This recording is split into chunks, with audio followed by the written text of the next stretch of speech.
Good evening, everyone. I'm Karen Wright, Stevenson Fellow in Citizenship, and I'm delighted to welcome you here on this particularly spectacular evening, I'm afraid, to hear Professor Ken Rogerson talk to us about social media and politics, and particularly the element of trust.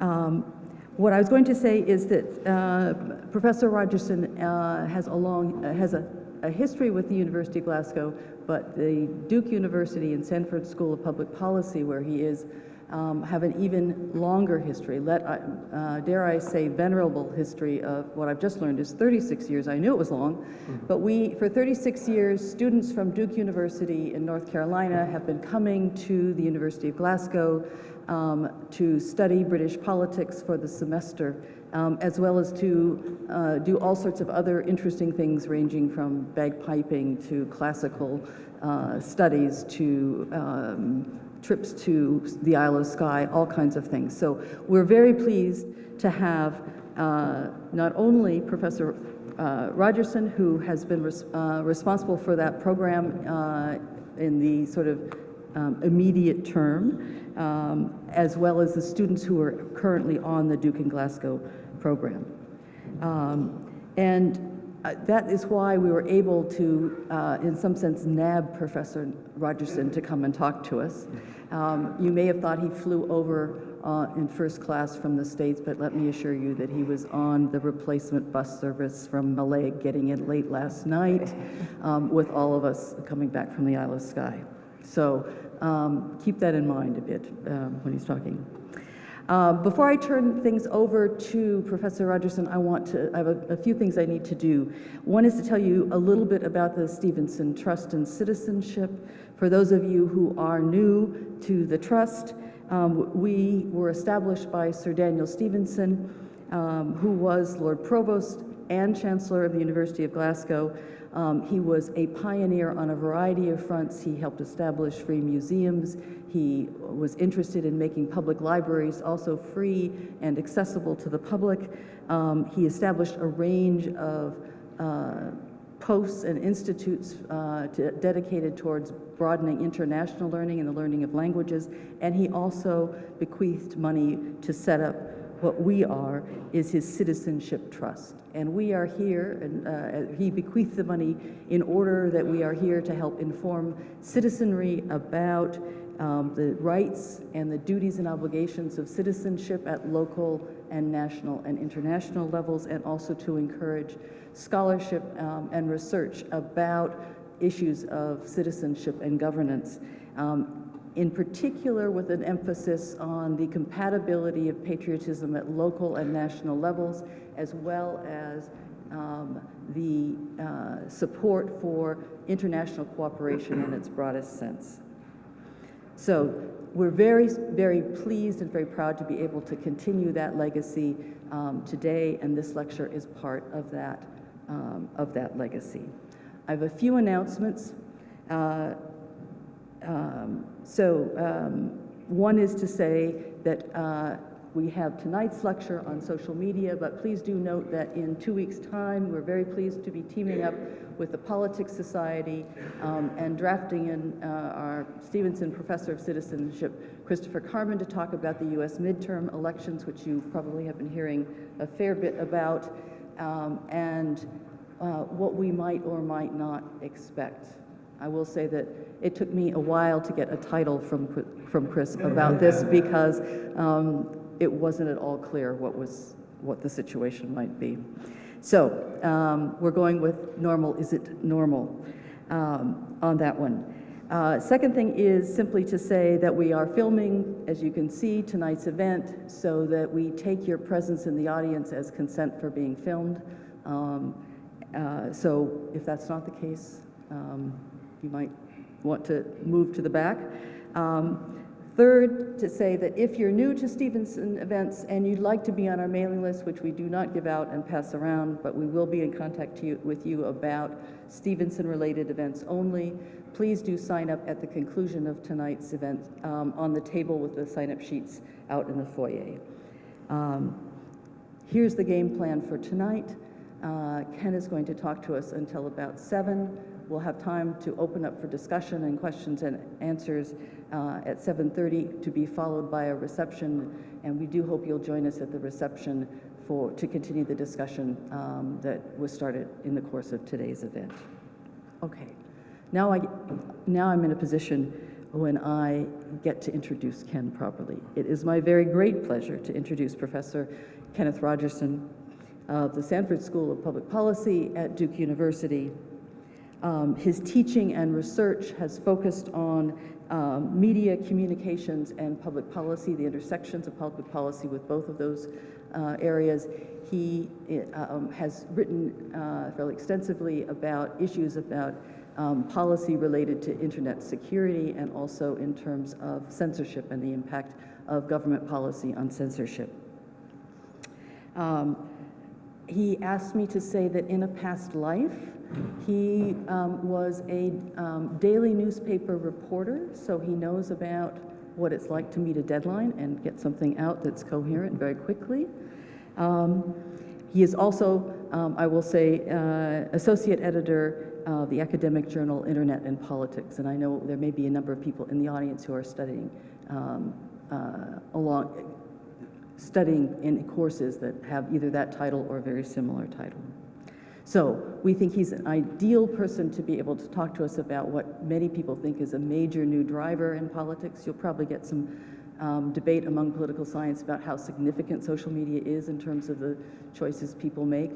But I'm hoping that we will all benefit from hearing what Ken has to say on this subject. So it's my pleasure to welcome Ken Rogerson. Thank you, Ken. Good evening. I know I hear an echo of my own voice, so I assume that that's working. I'm grateful to the Stevenson Trust for this invitation. I'm honored by it. I understand that one of its goals is to unite the community with the university, and I am wholeheartedly supportive of things that do that. I will say something about that bus last night, that in the United States, the train would have been canceled and there would have been no bus. So I'm grateful for the folks at Malig and Shield, whatever, for getting us back here a little sooner than the train would have. Anyway, I enjoyed my time here. This is not my first time at the university or in Glasgow, and I have fallen in love with this place over the years that I've been able to work with the program.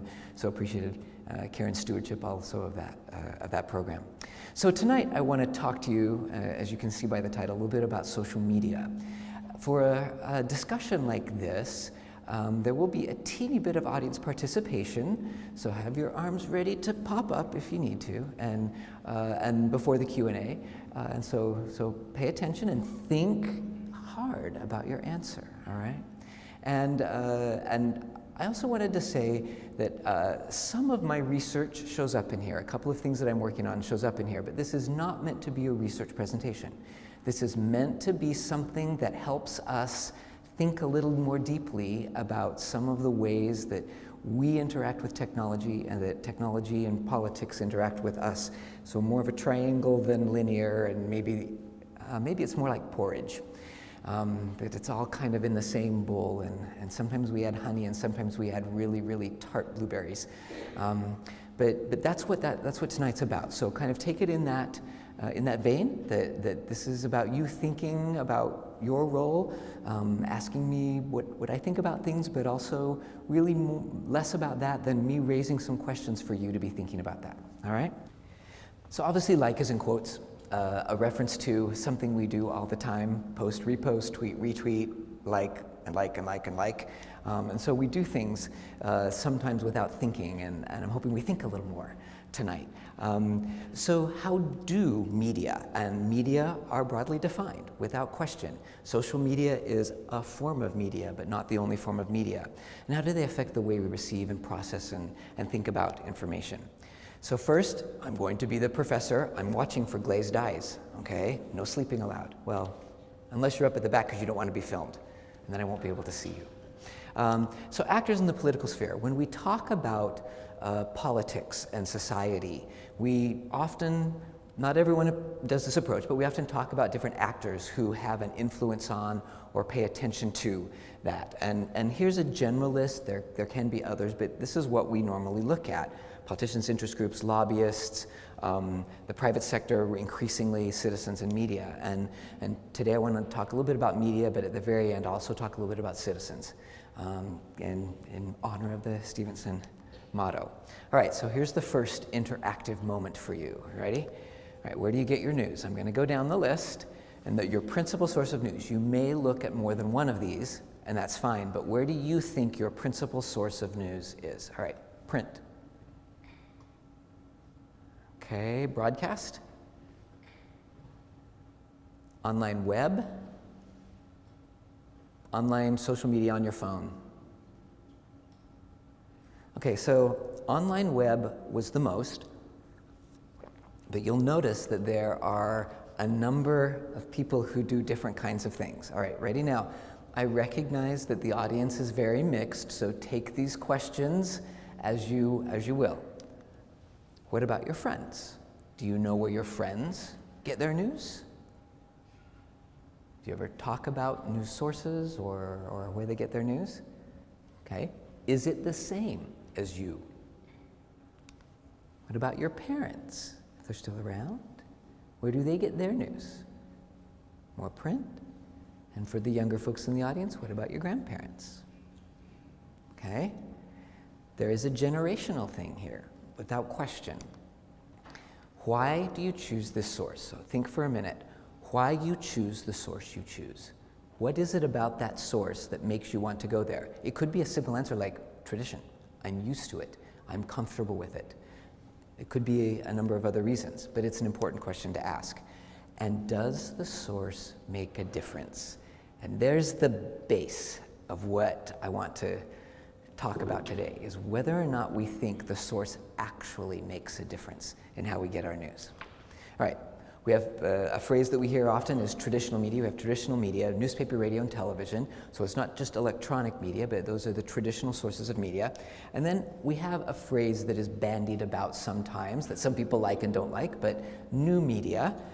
And I want to point out, cable television is considered new media.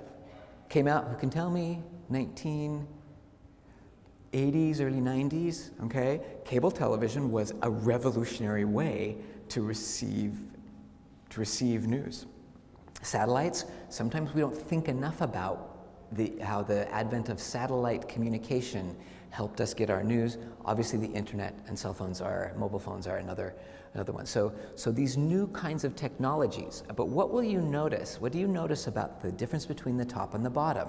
And I hope you see that, which is the top three are actual sources of content. And the bottom four are channels through which we receive. So what you will argue to me, and I absolutely agree with, is that the top three have adopted and adapted to the bottom four and tried to integrate them into their traditional way of delivering news.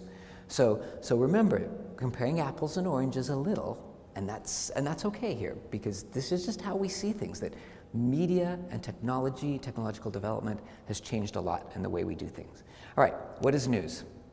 To us, consumers. Now, I will also, if you want to throw spitballs at me for using the word news consumers rather than readers or viewers, okay. But there is obviously an economic component here. How many times in your life have you said, that's just not news? It's like, you see something, it's like, no, that's just not news. So that's the pivotal moment where you have to say, what is it that you think is news, and what is it that you think is not news? And you decide in there, and obviously life is but a spectrum, right? Like life is very rarely one side or the other. Life is but a spectrum. But that's not really news. Can the definition of news differ for different people? Yes. And is the definition of news different for consumers and producers, or receivers and journalists? And this is the point where I want to take the next section, is talking a little bit about being a journalist and what that means, and how not being a journalist now has changed the way that I see them. All right.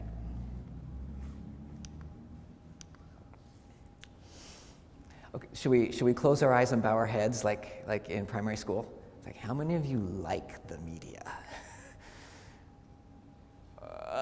Oh yeah, I saw hesitations, I saw up and down. What are your feelings about media? All right? So this is a balance that we deal with all the time. It's like in the US, I don't know if we would say roadkill, right? It's like you're going down the road and there's a dead deer on the side of the road, or there's a traffic accident or something, and you don't want to look, but you do anyway, because you want to know what's going on. You want to figure out what's going on. So our feelings about it matter just as much as our intellectual processing of it. And that's another key point here. All right, and then we'll get to where we need to go. Do you believe them? And why or why not? Do you believe the news that you get day in and day out? Do you believe it? And how do you know if you believe it? Do you trust the media? All right, so let's move just a step. How do you know a journalist when you see one? Just because they work for the BBC? Just because they work for the New York Times? Are they a journalist? My favorite thing to talk to my students about is does anybody know what the motto of the New York Times is? Yeah. All the news that's fit to print. That is so condescending. That's awful, right? It's like, really? Says who? And what would their answer be? Says us, right? It's just such a condescending motto, and I try to point that out. Now, that said, does the New York Times do good work? Absolutely. And they have more funding to send people around the globe where others don't, and we can certainly take that in. But just the idea that they know exactly what I need to know to navigate my life bothers me to no end, okay? So, how are journalists trained? Are they licensed? I added licensed in for this lecture when I've done versions of this in different places, because in the US there's no licensing of journalists. And we have good journalists who do good things, but in other countries there's a licensing process, i.e. passing a bar exam to be a lawyer or a medical exam to be a doctor. You have to be licensed as a journalist. Is that or is that not a good idea? Do you know if the journalist that you like the most has been to a journalism school? Does it matter whether that person has been to a journalism school? Or are the scrappy people who are out there behind the scenes doing better work? Okay? Are bloggers journalists? This is a rough one. There have been actual legal cases in the United States where bloggers say, I am doing work like journalists do, therefore I can keep my sources confidential. And it goes to court and it's like, you're not a journalist. What's the definition of a journalist? Like, what's out there online, through social media, the kinds of things you're getting? Do you understand who these people are? And do you like them because they say what you think already? Or do you like them because they're hip and cool? All right, so how do journalists do their jobs? This comes from my experience, and you'll see where we're going with this that will help us understand a little bit. One of the things that journalists, they're a bit condescending about is, I know better than you. So what I'm doing is harkening back just a little bit to my days in journalism school and saying, here are the things that I was taught to decide what is news. So what is news to a journalist? And you know this right up front. These are called news values, and the number one news value is the thing that you know about, which is conflict. If something is in conflict, it's more newsworthy than if it isn't. So you have BBC, and you have kind of a local Glaswegian television as well, right? If you turn on the local Glaswegian television coverage, what's the first thing that you see? Sports, yeah. Sports, right? Because that's what, we're in Glasgow after all, right? So you see sports. And then if you turned over to BBC, you would see something totally different. But is sports conflict? Oh yeah. And so we see conflict in a number of ways. The traditional way is war. Whether civil wars or interstate wars, war is something that is covered. And especially if you have soldiers who are involved. If a country has soldiers, then you're going to cover that war a little bit more. But we also have other kinds of conflict, right? We have a kind of interpersonal conflict and how people argue with each other. Politicians do this very well. It's called name calling. I won't say any of them. Okay, so no name calling right now, but that makes news if one politician calls another politician a name. And then you have other kinds of things that we would call crime. Crime is conflict, domestic violence, abuse, fires, accidents that aren't really crime, but they could be. Just those kinds of things are considered conflict. So we have a whole bunch of stuff in our lives that journalists want us to know about. And if there's not conflict, do they cover it? Mostly not. I found a website once called happynews.com, and I used to show it to my students so we could get all a little warm and fuzzy about good things that happened. It doesn't exist anymore.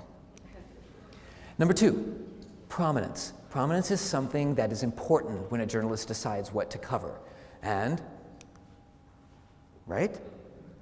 It's what matters. If it's up there, if Theresa May says something, it's more important than if I say something. And that's just the way it is. And so prominence, people who are out there who are good football players or movie stars or whatever, but people who are more prominent, if they say something, it matters more. Oh, by the way, congrats on the new royal baby. Timeliness. If something happens today or yesterday, it matters more. This is my life. I was here, and my wife was not pleased. This hurricane plowed into North Carolina. I just got an email from a colleague who said they were without power for 3 days. She sent me pictures of trees down in the neighborhood. You had a big storm coming across the northern Atlantic as well.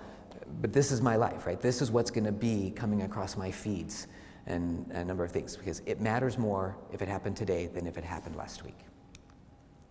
Number 4, proximity. It matters more if it's close to you.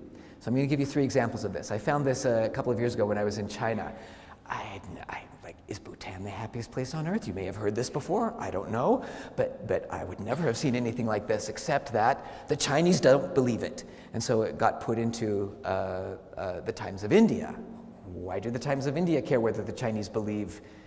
Oh, wait, Bhutan, Nepal, that's controversial area for them. So proximity matters. This is one for me. In Mexico, there are a lot of issues going on there, and our relationship with Mexico is mixed, to say the least, and so we're going to hear more about things happening in Mexico. All right, you can tell me what this is. They're preparing for the Kent parking lot. I wonder if they're going to charge these truckers. I don't know. So this matters to you. So I got this from a local news source for you. It matters what's going on. We would never see anything like this in the States. So proximity. Proximity matters. Impact. And this is the 5th one is impact. How many people does it bother? And I'm going to tell a quick story about that when I show this. So this is an older piece about Zika, but it's emblematic of the kinds of things that matter. A few years ago, we had the Ebola virus in West Africa. The Ebola virus, I don't know, did it make it to the UK? Were there people who had that? But initially, you're not going to be worried too much about it. You're going to get some news about it, and then they're going to start covering it because it is spreadable. Same thing in the United States. So this impacts a lot of people. When I was working for my student newspaper many, many years ago, we had this moment where there was a construction worker who had fallen off a scaffold and had broken parts of his spine. And then we had a news space for one news story, and there was that story, and there was a story of flooding and typhoons in Bangladesh where 600 people had been killed. And I remember spending an hour in that office. We were arguing back and forth, like which story should we publish? Which one did we publish? The construction worker, obviously we did. Proximity mattered more than impact in this time. And our senior editor, who was just going for the Bangladeshi story, said 600 dead in Bangladesh were worth one broken back on campus. And she was furious at that. But it's a discussion that we have all the time. And then finally, we have a category that we have to put in, which is unusual, emotional, strange. Here's a little one that I found.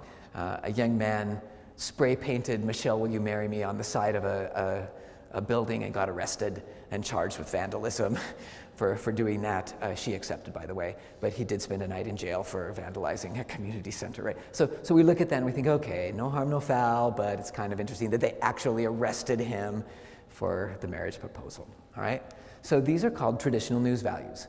What we also have, though, in our new world is competing news values. And again, they're not exactly the same thing. You don't look at them and say, what is news? But you can say, other reasons why journalists cover sensationalism. There is no question that we are interested in the sensational, in the tabloid style things, and they bleed over into traditional news publications. I remember during the Clinton administration, there was a conversation between his chief press secretary and some journalists, and Bill Clinton was probably not very circumspect about some of the things he did early on in his life, right?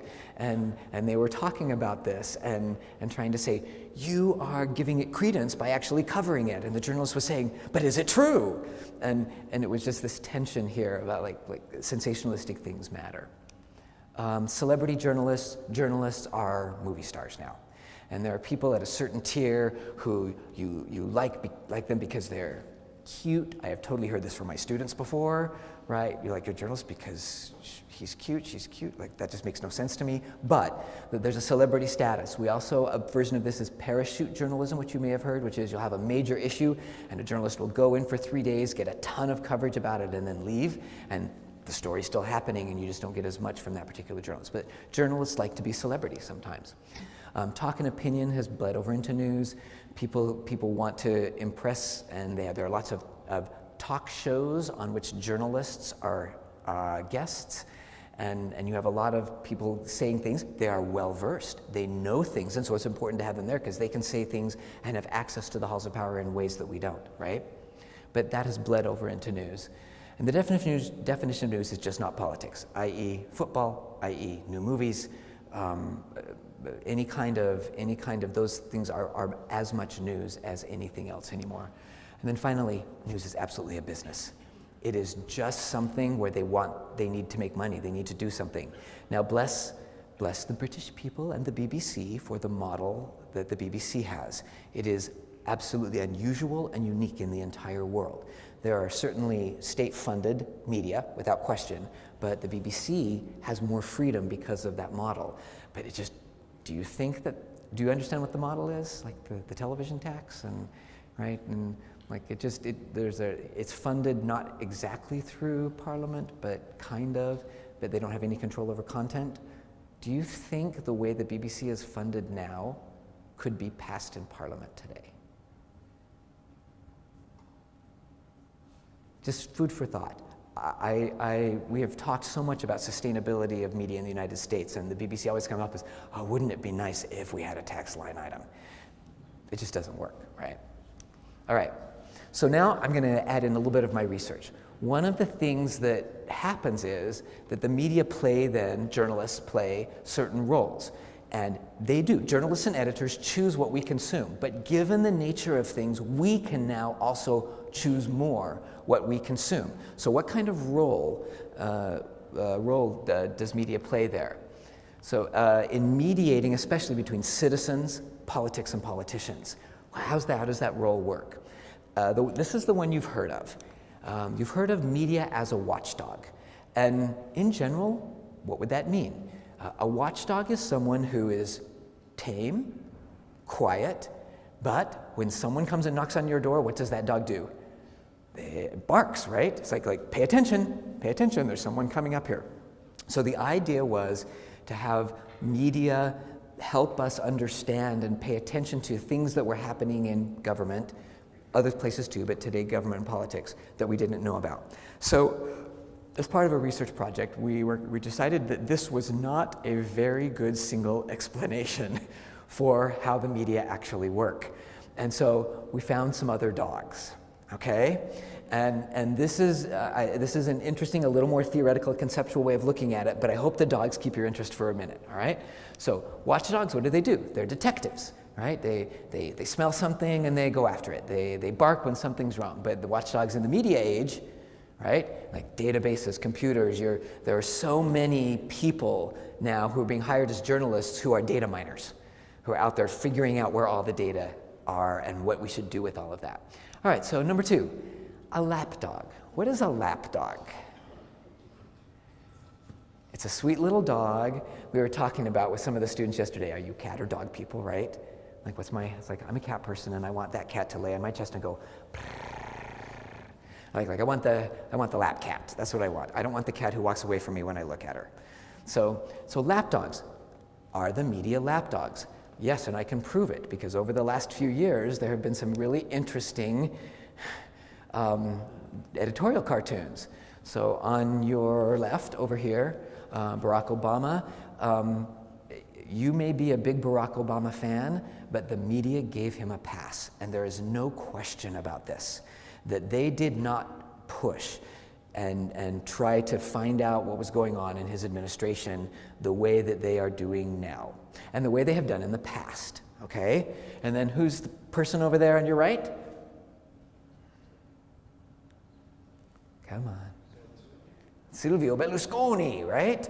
And the interesting thing about Silvio Berlusconi in Italy is that he owned half the media in Italy. So they would do what he said, the newspaper, the television, and that was a very clear. A number of studies have been done to say Silvio Berlusconi really controlled the media in that country and the message that came through that media. So lapdogs, where the media actually are responding to people who they like or for whatever reason, blackmail, I don't know, some kind of arm twisting, that you can, actually the media are more controlled than watchdogs, okay? All right, number 3, attack dogs. So what's an attack dog and how is that different from a watchdog? Okay, I will leave it here for a minute because I have a pretty exciting picture there, but I won't leave it up for very long. So what's the difference between an attack dog? Well, an attack dog doesn't wait. An attack dog doesn't wait to see what's going on. If there's any movement, they are out there in a minute. And sometimes attack dogs are focused on individuals or small groups where you have these journalists who say, I hate Hillary Clinton. So I'm going to do everything I can to target a single person for that. So that's what they do. And if you had to describe an attack dog, how would you describe it? Okay? Aggressive, right? Aggression. Are there journalists who are aggressive in their work to the point of you can't figure out whether or not they're paying attention to the context? Yes, there are. All right, a 4th type of dog is what we call the seeing eye or the service dog. This is a type that I do believe exists, but is very rare, as it is in society, right? Like there are people who are blind or people who have a need for a service dog, but they're not common, but they exist.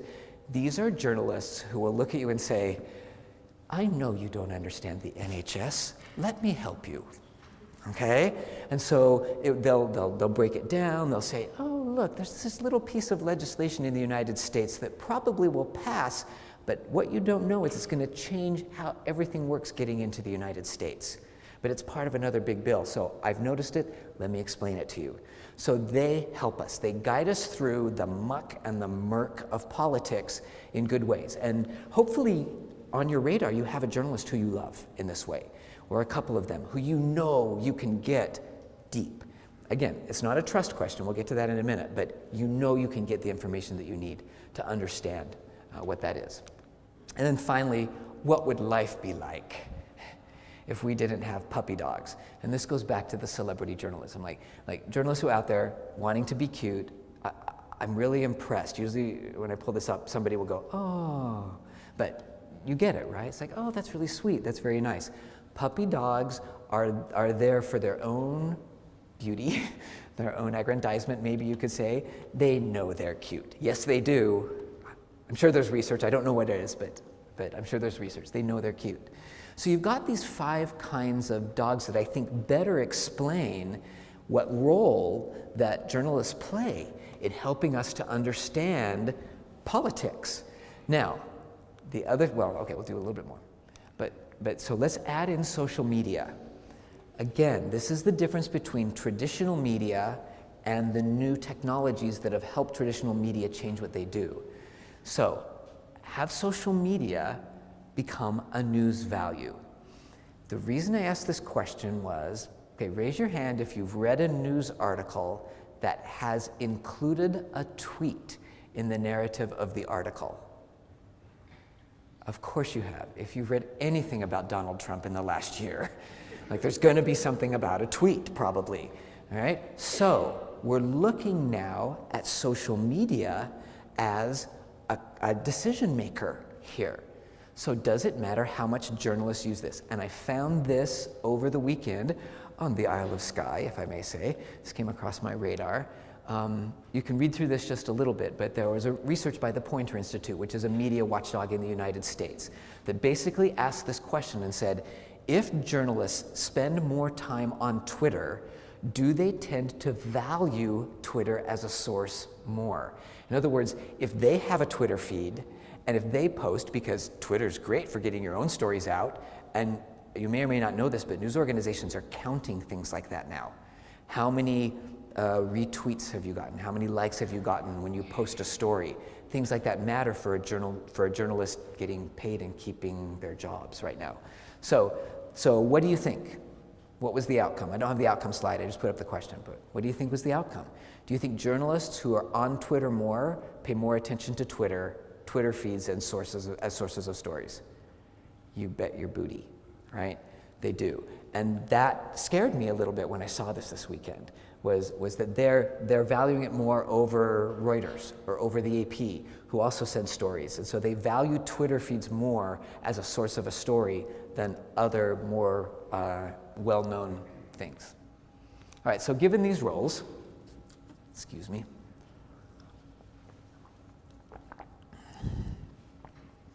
how do you decide what to believe? So what do you do with all of this? You have a little better idea, at least from my perspective, how journalists do their job. Hopefully, your brain has gone to another place, because I know I can speak really slowly and your brain just goes 4 times as fast and you're already thinking out on your phone what the next tweet. I know your brain goes faster than my voice. I know this. So you're thinking and saying, all right, now that I know all of this, what do I do with it? How do I figure out whether or not I can trust what these people say?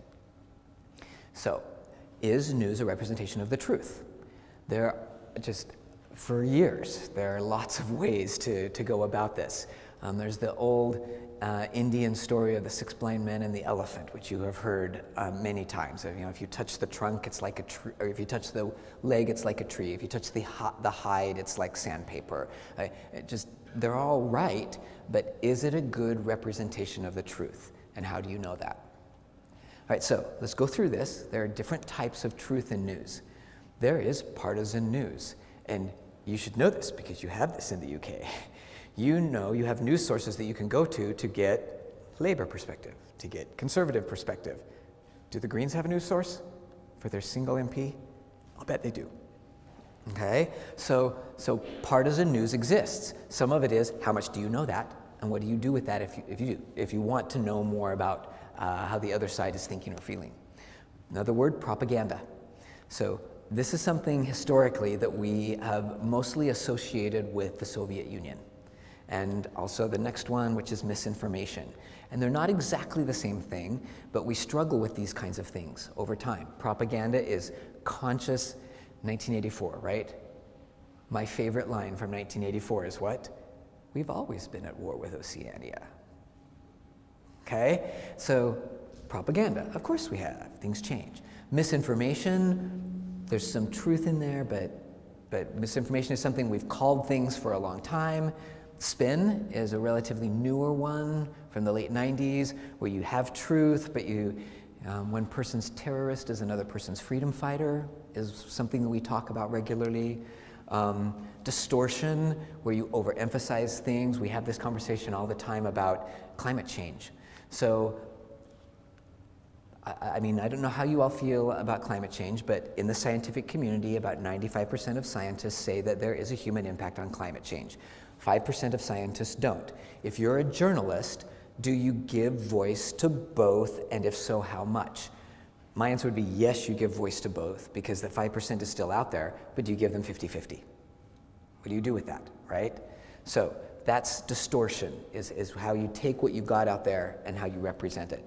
And then our favorite, the most recent, right? Fake news. The point of this slide is to get you to look me in the eye and say, I now understand that fake news is not new. Like, fake news has been happening since the printing press. And this is, if you go out with nothing today, I want you to remember this. It is not new. But this is what we call it, and what other people out there in the world are calling it right now. And so let's grapple with it a little bit in the context of, we've been doing this for a long time, folks. Like who's calling out whom and when. Okay, second audience participation moment, all right? So these are 3 actual headlines from the New York Times and 1 from a website called The Onion. I don't know if you're familiar with that, but it's just a parody website that's very fun regularly. Okay, all right, so I'm gonna put these up and then we're gonna have a vote. Go.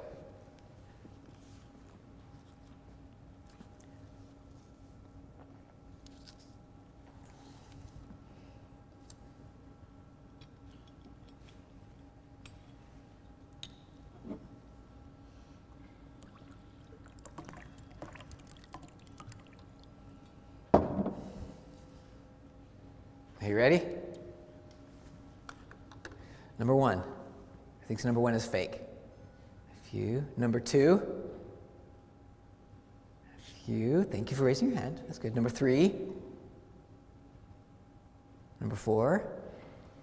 Most. All right. But all of them got a response because you wondered. So for some of you who may know, number 1 was just, it was a huge legal case in the United States, and it is absolutely true. Look it up about 18 months ago. Sound about right. Anyway, and the others are true. Number 4 is the false one, and so you got good heads on your shoulders to look at that. But if you had to think a little bit and wonder about that, you all know Norway is the happiest country, right? Of course it is. Right. So what do you do with this? You see a headline. So where is the fake in fake news? First of all, story choice, and this comes from journalists, and this is something you have no control over, right? Journalists and editors get to decide what kinds of things they cover. So story choice, they can choose to say something that is fake news, that is not true, and they may or may not know that, but they can. Number 2, the headlines. We have a new word for that, and I say a new word not as of yesterday, but as of 3 or 4 years ago, and it's called clickbait. Right? This is the word that we use. It's like you see a headline and something totally changes. I found a paper about a researcher who put in his headline during, maybe or just after the elections in 2016, something very negative about Trump and how evidence for impeachment was imminent, and put that in the headline, and you click on it, and it went to a paper about his research on Arctic whales. Okay, and he got tons of clicks on it. I'm not sure how many people stayed, but clickbaiting happens, and you see something, you think, oh, I want to see if that's true or not. So headlines can be false. Sources, or in the case of no sources, like what kinds of sources do they use? Do you read through and do you look at the names and the titles of the people who are being quoted, and can you find them again online? Can you stalk them and say, are you really who you say you are? The worst ones to me are the ones with no sources and just this essays or editorials that pass themselves off as news. And then tone, and this is a hard one to measure and something we've been trying to do for a little while, which is it positive or negative or neutral? And can you tell that by the words that are in the article? Do you see the tone? So here are your 4 key things that you're going to start looking at every time, or listening if you're watching. You can do the same thing. The headline for television would be, what's the tagline? What do they use a little tagline to say, here's what we're going to say next. All right. So this is a way for you to do that. And then this is the other part of my research that we're working on right now, which is we're looking at levels of fake news. Now that's also in the history, but distortion, there are 4 kinds. There's distortion, there's truth there, but they just overemphasize or underemphasize something that maybe should or should not be. And then we just have something that's called a mixture. There's some truth, there's some false, and you can identify what those are. And then you have blatantly false, and I had there was an article that said, if Trump gets elected, Barack Obama will move to Canada. And that was just, you could look at it and think, would Barack Obama really have publicly said something like that? You question, but you go to it and it's just absolutely false. He never said anything there. And then you have the absurd, which people still click on, by the way. Not you, of course. You would never do that, ever. But the absurd, and this is, there was a story that went around some circles that said Hillary Clinton was cloned, and people passed it on.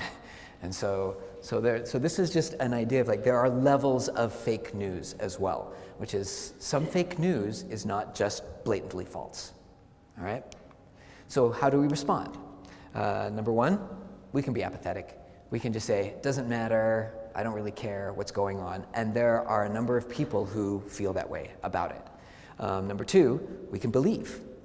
But then we have to decide why we believe. And this is something I know you've heard, confirmation bias, which is we all go into news consumption with certain biases. And sometimes we would like to see, it's hard for us to see something that goes against what we believe. It's just hard. And we all know that. Another word you have heard of this is a filter bubble, right? That we're in these bubbles and it's hard to get out sometimes. We can be skeptical, which is what I would encourage you all to do. So are there methods for verification? One of them, of course, is what we call fact-checking, and there are a number of fact-checkers, and a shout-out, it's a big movement around the world, a shout-out to my friends at Duke University who have started the Reporters Lab and are a font of tracking fact-checkers around the world. But who's fact-checking the fact-checkers? All right? And it's a question we need to ask, and they're asking it of themselves. You can't just look at favorite fact check is Snopes. Anybody ever use Snopes? It used to be called Urban Legends. Yeah, Snopes is kind of a fun place to go, but who checks? It's a Canadian-based company. Who checks them? So the UK is not immune, obviously, right? So this stuff happened during Brexit, and there's still a conversation going on about it. Very recently, Parliament has a committee that's looking into Brexit and fake news to see if the Russians were involved and those kinds of things. And there was in July, just a couple months ago, they released an interim report, and they're still looking at this, but Facebook released a lot of data to them. I actually don't know how much. I don't know if the media coverage of it was meant to hype that Facebook just released the data, or if they really got good data. I'm not really sure, but it's happening, right? It's happening in the UK. You look at things and you wonder, and things, people are talking about fake news as well here. All right, so last little bit that I'm going to do is about citizens. So we have these groups, and obviously one of the things that matters is how citizens use social media and what it does to them, and how it gives citizens an opportunity to do something more than they could if they were just reading traditional media sources, even though they're online or on their phone. I mean, you get the BBC alerts on my phone. I like how the BBC covers American politics better than American journalism right now. And so I get that, but citizens can play a role in this. And I'm going to bring up a couple of what I hope are interesting things. This was a story that happened maybe a year and a half ago. A Norwegian posted, he was trying to get attention to get a movement for how children in wars are just ignored. Collateral damage you might have heard, or other things, but civilians in wars are being killed. And so he posted a very, very famous Associated Press photo, which you've seen this before, you know, it's just a really well-known photo. The little naked girl in the middle lives in the US now, and she knows about this and just understands. She has no shame, right? I mean, she understands all of this. So what happened when this was posted? Facebook's algorithms identified it as child pornography and took it down. Okay? So, of course, what happens? They pulled the picture, But so many users, because it's publicly available, kept reposting and reposting that it was starting to overload the system a little bit, although algorithms aren't overloaded, but people were saying, you can't take this down, you can't take this down. And they were reaching out to Facebook's people, and they were trying to get them to say, like you have made a mistake here. This is basically a fake news decision. You have said something is wrong when it's not wrong. Okay? So then he said this. He said, Facebook is a tech company, not a media company. And suddenly our brains just go on overload and we start having our synapses burn. And it's like, and nowadays, what's the difference? Right? I mean, I say that, but hopefully you look at it and say the same thing. It's like, it's not a media company.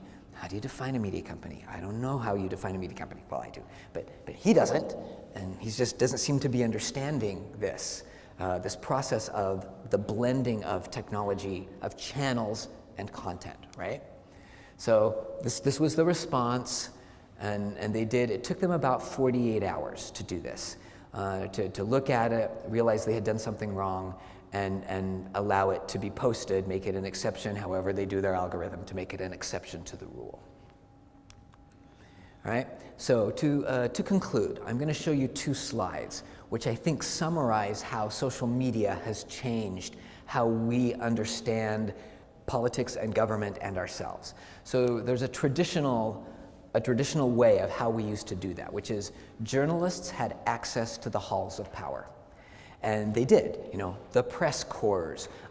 They had time to go out in the middle of the day and see your local representatives and ask them questions or follow them around while they were visiting schools and say, yes, but you voted against the latest education reform bill, right? And they had time to do that. And so they would do that. They would talk to the citizens, and then the citizens would react to that by doing whatever, contacting politicians that represent them, voting them out of office the next time around, whatever it is. That's the way that it used to work as far as media being a part of how citizens make decisions. But in the new world, okay, the citizens are in the middle. And it's not just that you have more control, it's that you have more access to information. Now, there are still, you can watch something and say there are anonymous sources that are telling you X about certain ex-politician, and maybe a journalist can get that. But notice where the journalism line is. It's supported by. And so here is the thing that makes journalists the most scared, is that you're not gonna buy their newspaper anymore or subscribe online to their feeds, and that you're just gonna try and do it yourself, and there are some wacky people out there doing that. So it's a trade-off, right? Because we have to look at that and say, I believe that this is mostly true, which is, it's how citizens act now. They don't just wait for media to come, they use it, but they don't just wait for that. Now, I would make one caveat to this as I finish up, which is, I have a book that I got a few years ago that's called Data Smog. And there is just so much information out there that it's hard for us as individuals and citizens to navigate it. And while there are aggregators and editors out there, journalists play that role for us.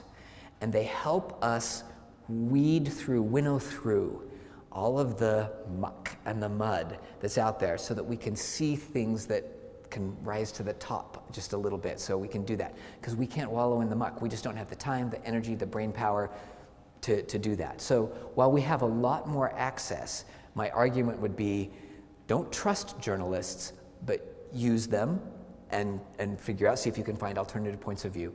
And I think that plays in. And this is something that is a little hard for me to say, because a lot of journalistic academic work puts the onus on the citizen and on the person. And there is some truth to that, but that can't be the only thing that happens. So it's a qualified, do a little more, think a little more, and then support an organization that is going to do investigative work and give them 10 pounds online and do that. Find an organization that you think is doing good, deep work. In the States, it would be Vice or Vox, which are doing very decent, in-depth work right now. sometimes making mistakes, but they're trying. And so you do things like that, and that will help balance out when you can't get through the muck and the mud. So that's my presentation today. Thank you.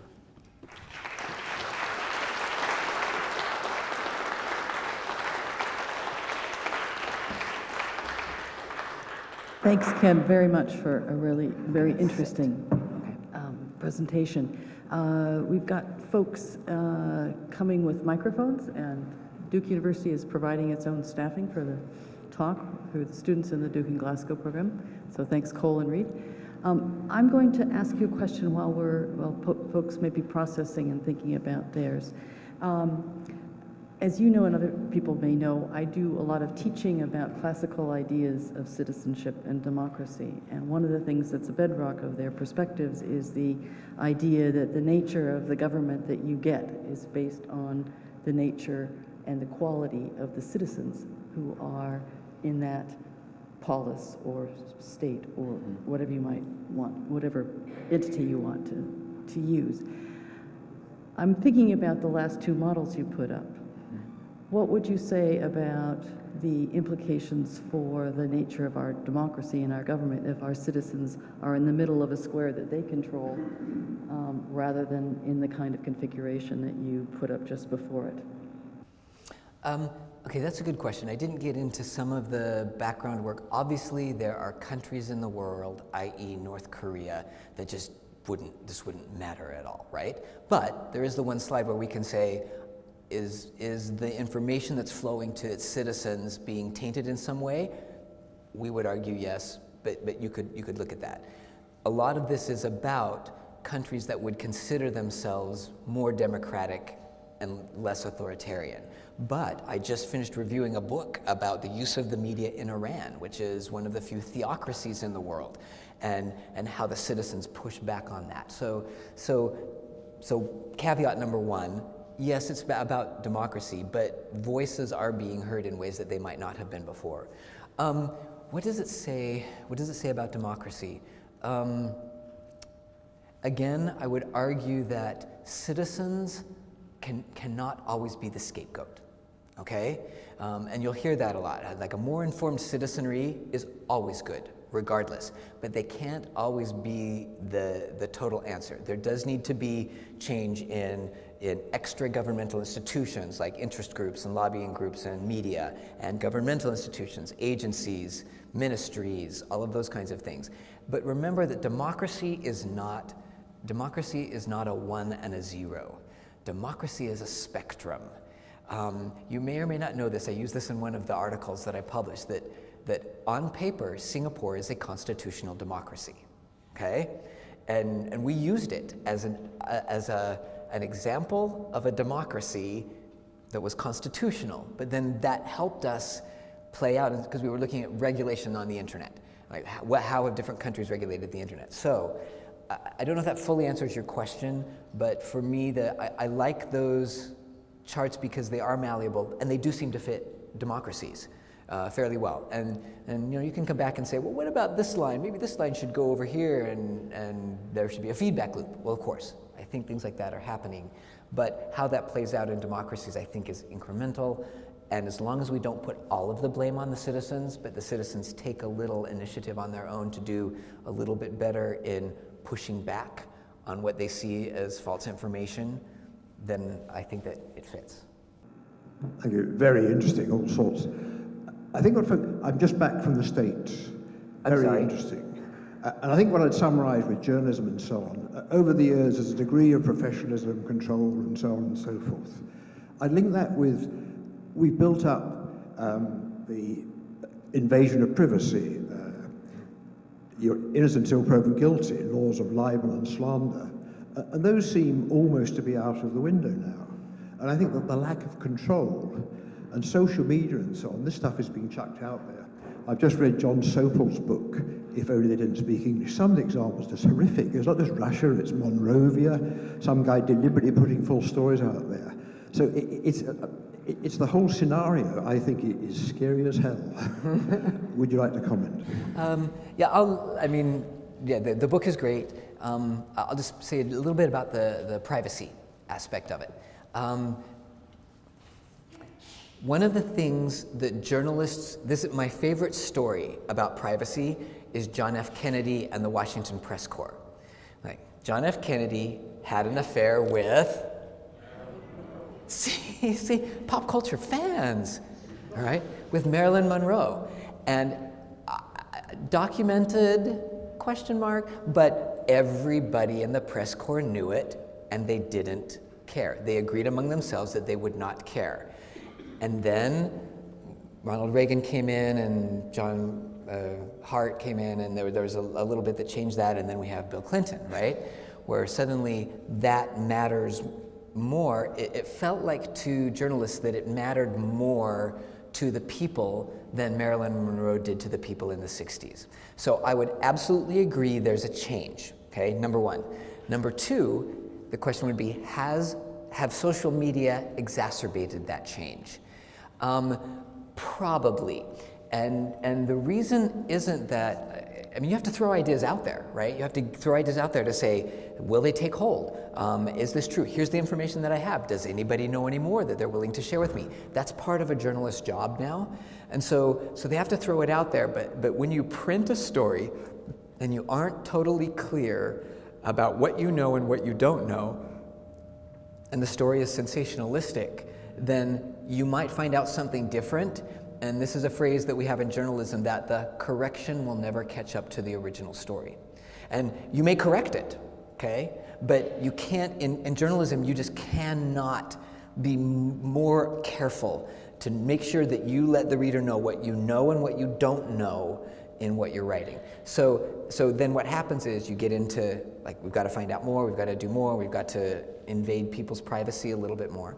And then the other thing is, what's the balance between invading, I don't know, shall we go with Harry and Meghan right now, right? So invading, like, there's a new baby, they're invading their privacy, they expect it somewhat, right? They made the announcement so they know, and invading your privacy.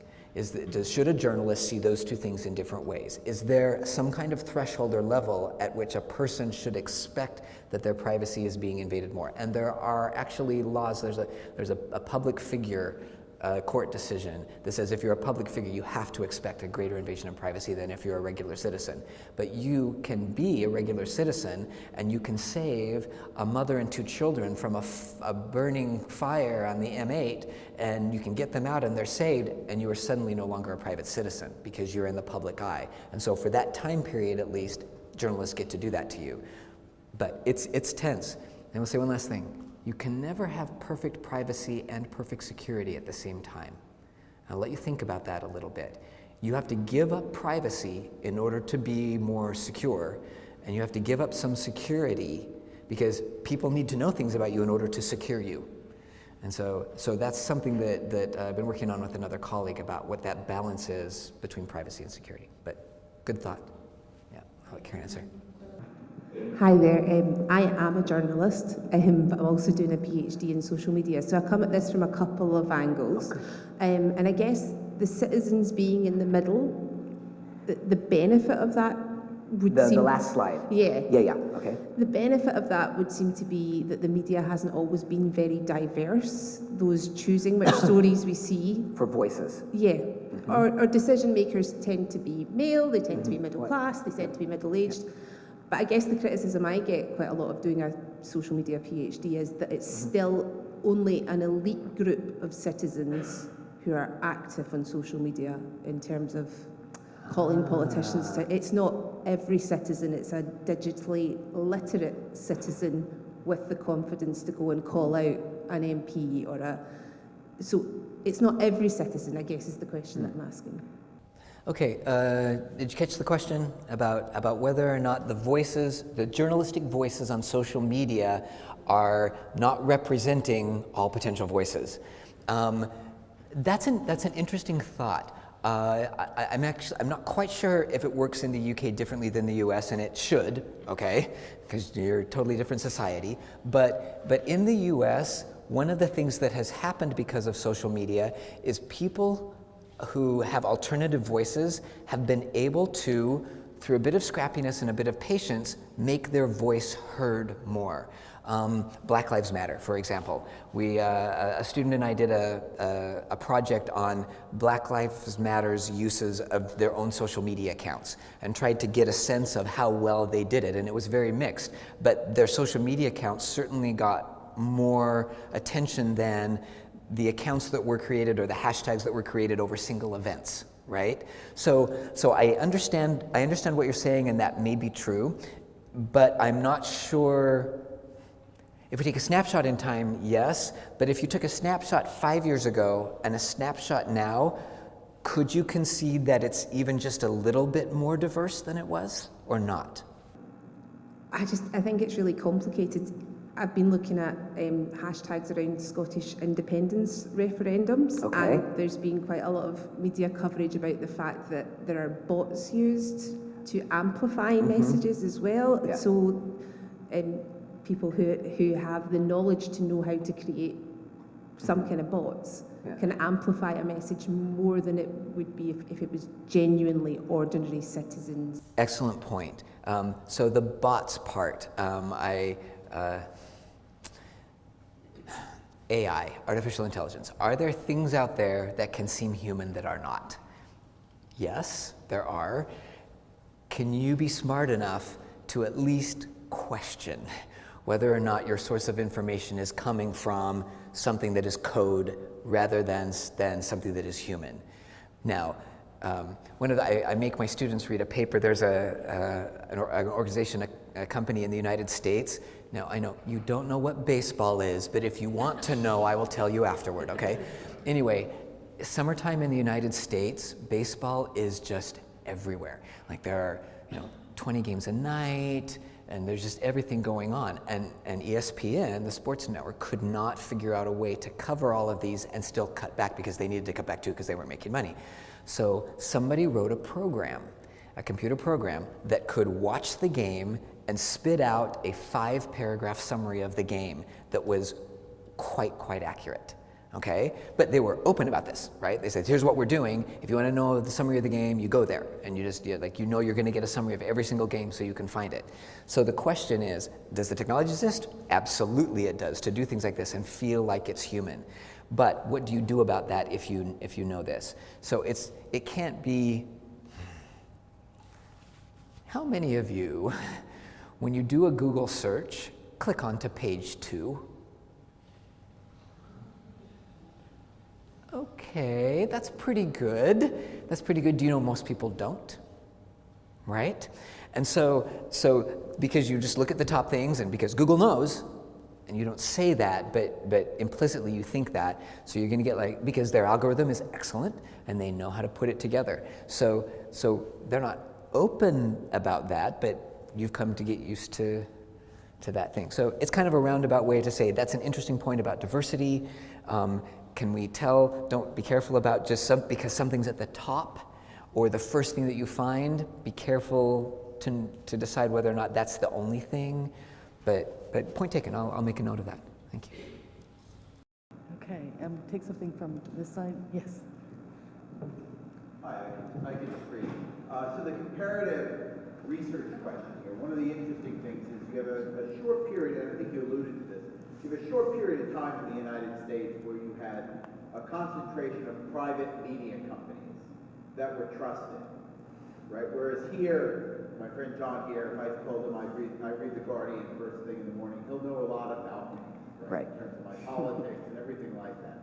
Do you think that in a way makes Brits less vulnerable than Americans? And one of the problems we're seeing in American society now is there's this shock because in the post-war era, we've had this myth that the opinions on the editorial page and the content is on this, whereas in the United Kingdom, this was one of the things that shocked me when I moved here, right? We never had that, right? So Germany is the same way, right? In Germany, they have news organizations that represent different ideological perspectives, and everybody knows what they are, and you're going to go to the Frankfurter Allgemeine Zeitung for one thing, and I can't remember what the other one is, but just you'll go there, right? So maybe, but I think that there is still some expectation that when you go to the news source that you are comfortable with, i.e. The Guardian, if you go to that news source, that you believe what The Guardian says. Okay, there's still an assumption there that you somehow trust them more than you would trust London Times? What's the alternative? I don't know, but right. But there's an assumption there, and so it's a really good point that those societies that have that, at least it's more clear to me. I see that if you have news organizations that you know come from an ideological perspective, you can go and find them, and you can seek them out. Very rare, I think, for people to seek out both sides anymore. But I know that the Brits and the Germans, I've seen research that said they used to do it a lot.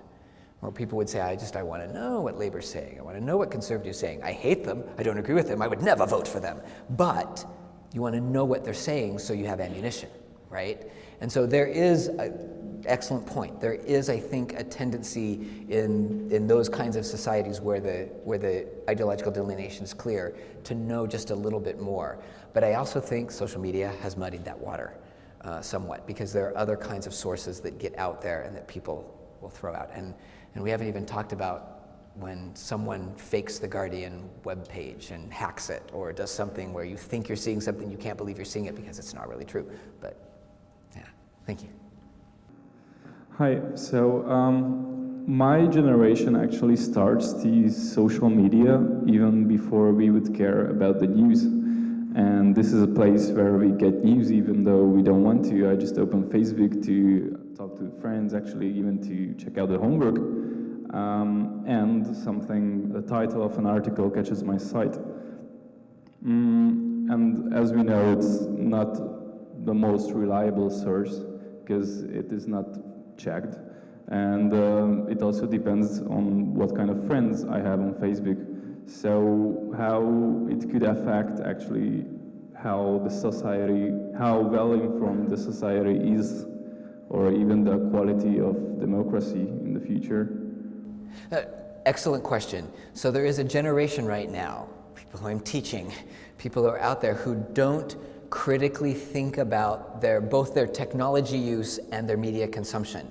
It's just part of who they are, and they can decide which app to download and say, I want this app rather than this app. For those of you who have iPhones, they have that little news feed now, and you can click on 8 or 10 different sources that will just show up regularly, but you've chosen those. We call this the stumble upon problem in there. So when you were reading, if you got your Guardian, we'll go with the Guardian, right? So if you opened up your Guardian in the morning and you could, or your New York Times, and you could read something and then you would stumble upon something that was unexpected, something you wouldn't have gone searching for, but could be interesting and helpful to you. And social media has almost gotten rid of stumble upon things because of the confirmation bias and the filter bubbles. I'll use both Brexit and, for the Americans in the room, the election, right? How many of you unfriended someone or cut off their Twitter feed on social media during Brexit or the election because you couldn't stand anymore to see what they were posting? Did anybody do that? Okay, so you understand.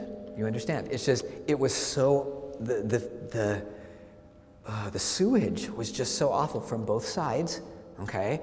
The sewage was just so awful about how awful these people are and how awful these people are, but that's what you get on social media. So what I come and take my class in the spring, which is called Information Technology, Ethics and Policy, all right? And we will talk about how to do this, which is be a more critical consumer of these kinds of media. And you go, I believe one of the things you can do is you can go back to, I've got this feed, but I'm going to take my own brain to the next level. And I'm going to say, okay, because I know I totally get where this feed is coming from, I'm going to look at the things they post, and maybe it will be a Vox article or a Vice article or whatever it might be, Spiegel or whatever you want to do. Like there's an article in there that you say, okay, that's a source.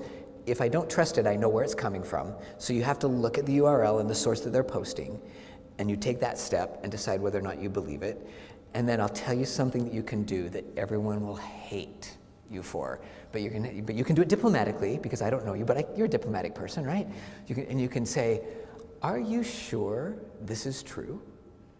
And you don't say, this isn't true, but you start to contribute to the conversation like, I read through this and I will give you one more thing that I didn't say. I will give you an absolute key for whether something is more or less false, and that's name calling.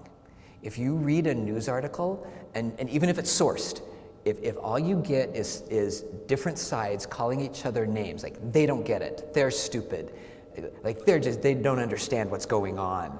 If that's what you get, and you don't ever get an explanation of the issue itself that they're arguing about, don't trust that source, okay? Yes, but now you talked about people who care about this, but I'm not sure that the big part of the society actually cares about this, especially my generation, who, like, we are just growing up in this social environment of social media. And so I was most interested in how it might affect the development of society. All right, so you're looking a little more at the psychological aspects of it, right? Of just how does it, there was some research that was done a few years ago. I believe it was a sociologist who looked at networking. And there was something that was called weak ties and strong ties. And you can easily get a picture of that without studying that, which is weak ties are acquaintances at the office who you like and trust, but you may not go out on a weekend with or do something else. And strong ties are family, whether you like them or not, friends who you hang out with, who get you, and what I usually add to that, who will listen to you and not agree with you and still like you anyway. Okay, so those were weak ties and strong ties. And there was an indication in the early days of the internet that the internet was ruining strong ties, that it was only about weak ties. And then follow-up research basically said was, we are caught in our own way of thinking, and that just because you have more weak ties does not make you less lonely, it does not make you less functional, but what media, and even more social media, internet and more social media did, was give you more weak ties. And it gave you networks of people to reach out to, and so I understand what you're saying, but it's a little complex to say it's either good or bad. It's bad for your generation to be there. You're all going to get carpal tunnel syndrome before you're 30, right? In your thumbs. I mean, you can say things like that, and there is some evidence that it is a little worse in your generation, but they're not. No one's going to look at you and say it's changed the world, right? People adapt. We all adapt. We adjust along the way, and you will adjust too. And you'll figure out what to do with those filter bubbles, and we can give you some tactics so that you at least feel like a better citizen, right? But anyway, hopefully that answers some. Okay, I think we'll collect a few questions towards the end. So the fellow with cap, and then men just down from. Hi, Professor. I'm an American as well, so naturally, my question is about Trump. As a journalist yourself and one who is very knowledgeable in the field, I'm sure you have an opinion about his so-called crusade against the media. Think what you want about him, but as you said, the things he says and does are both prominent and relevant, especially to Americans. However, do you believe his efforts to label the media as fake news are more positive or negative in effect? It seems that he only really calls out sources whose reporting doesn't fit his agenda, but in doing so, do you think he is dissuading the public from trusting the media and subsequently inhibiting the freedom of the press? Or do you think he is sort of forcing journalists and outlets to be more thorough and credible in their reporting in order to gain and maintain a trusting leadership? And alternatively, do you think that a president or major politician has any business sort of commenting on these matters at all? Okay. Okay. Sorry? I was going to collect two or three. Two questions. Okay. Yeah, and there's the man in the black jacket. Yeah. I'm John Black of the Scottish Jacobite Party. The RMT Union are working to rule, so there's no train crew to take your train to Malaysia or back again. Welcome to Britain. Thank you. I've read some of your student comments on the internet of your performance at Duke, and I congratulate you. You're an excellent professor. I stopped professing before that became prevalent, much to my relief. There is no investigative journalism in Scotland in 2018. We are in Glasgow. There were 2 fires in the Glasgow School of Art, which had destroyed Charles Rennie Mackintosh's masterpiece. I live in Helensburgh. The National Trust own the property and are neglecting it. They're about to spend £4.5 million, mainly raised in America, to put a big box over the property. And it's an absolute nonsense. Now, none of the media are willing to talk about it. I've spoken to a journalist in the Herald. They don't want to know. I occupied the National Trust headquarters in Edinburgh, phoned a journalist in the Scotsman, and after 2 calls, she'd stopped answering the phone. This is censorship, and we need to break through it, and we need to restore the Fourth Estate, as Thomas Carlyle, a well-known Scotsman from Echofechan, wanted. Thank you. Okay. And any final questions, comments? Yes, Reed, can you?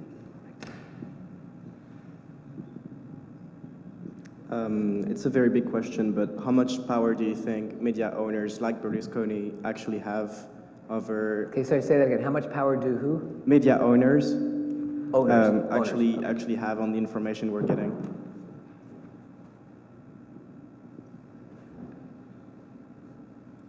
Okay.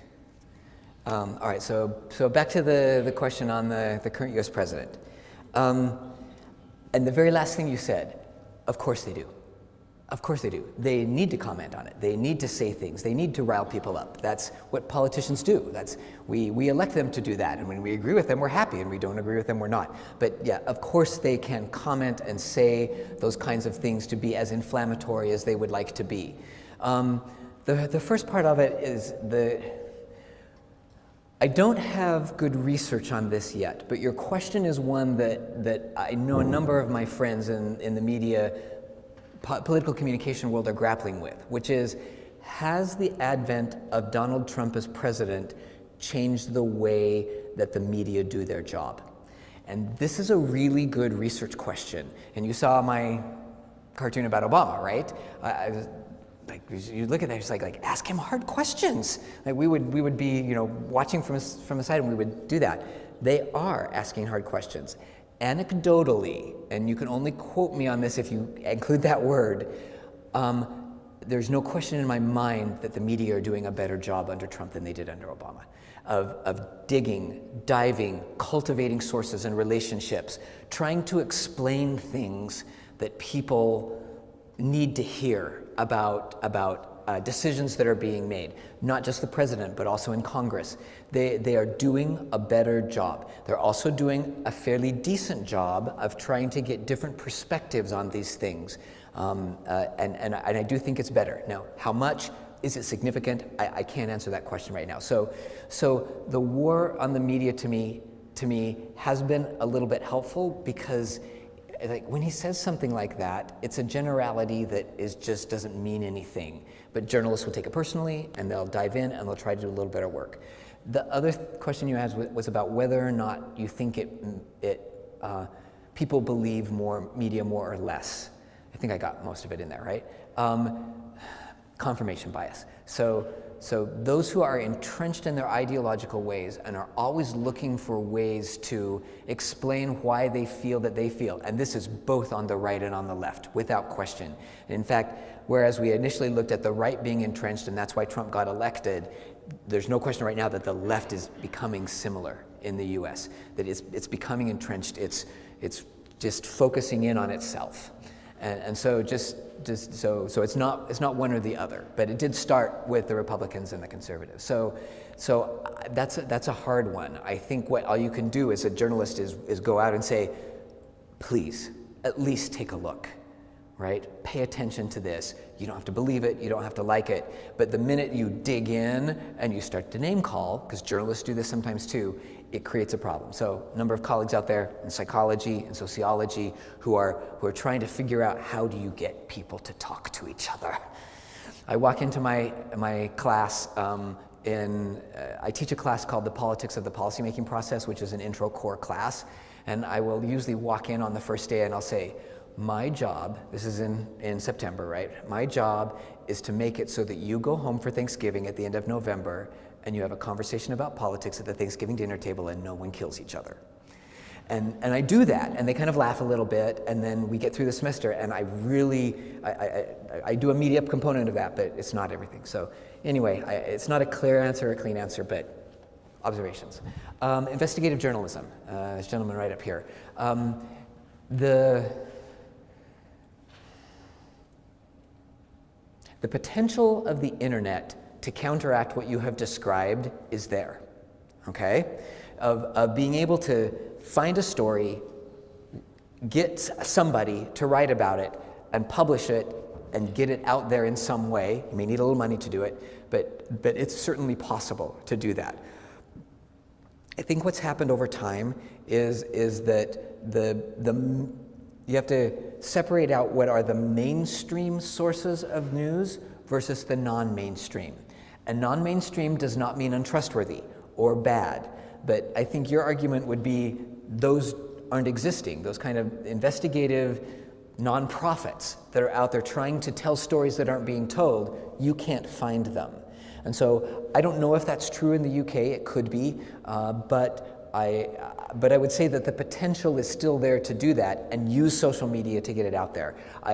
So that's the best answer I can give right now, but kudos to you for taking over whatever building you said you took over. All right. And then, the owners and publishers. So this is a really interesting thing. If you want to, I'll chat with you a little bit afterward, but do you know the Columbia Journalism Review? It's called CJR.org. It's kind of a media watchdog in the United States that does pretty good work. They keep a list that's called Who Owns What, right? It's this great list, and it's global, a lot US, but it's really global. They have Mr. Murdoch in there and his clan, right? And you can see everything that all of these organizations own. And it's a list. It has no commentary, whether it's good or bad or right or wrong. Anecdotally, again, owners and publishers do have an impact on the content of the news, but it doesn't always work that way. One of the biggest ones is, sorry for an American reference, but ABC News. Who owns ABC News? Do you know? Walt Disney, thank you, Nora. Walt Disney owns ABC News, okay? It's a separate entity under that, but the owner is Disney. And so what do you think about that?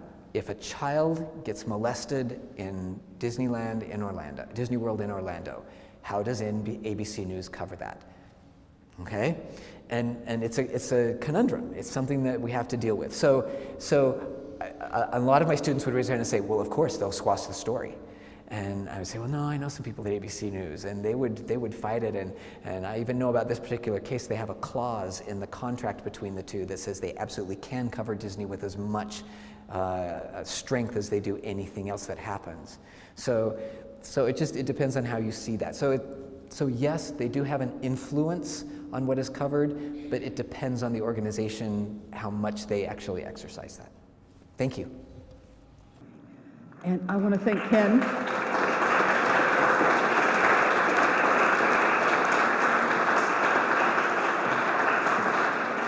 For, as usual, engaging across a wide range of topics with enthusiasm and vigor. And I want to thank all of you for coming out tonight, and I'd also like to invite you to join us for a drink and a nibble in the foyer. Remember that if you'd like to be on our mailing list, there's a place to sign up, and we will be in touch with you. And thank you again for coming. Good night.